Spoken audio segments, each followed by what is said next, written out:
అది అడవి పరిసర ప్రాంతాల్లో ఉన్న వారి తాతల కాలం నాటి ఆస్తి.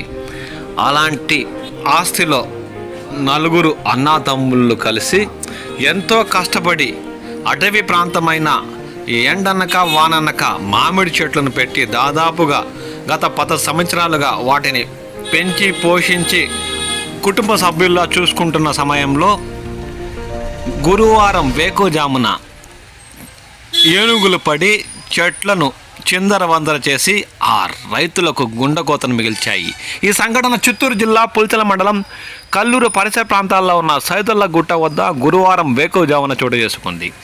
కల్లూరు చెందిన రైతులు నౌషాద్, ఖాదర్వల్లి, మలంషాలు చెందిన మామిడి తోటల్లో 16 ఏనుగుల గుంపు ప్రవేశించి దాదాపు గత 10 సంవత్సరాలుగా ఎంతో కష్టపడి ఎండనక వాననక పెంచుకున్న మామిడి తోటలోకి ప్రవేశించి మామిడి చెట్లను చిందరవందర చేసి రాతి కూసాలను విరిచేసి అరటి, కొబ్బరి, జామ ఇతరత చెట్లను కూడా నేలకొల్చినట్లు ఆ రైతులు తీవ్రంగా ఆందోళన చెందుతున్నారు.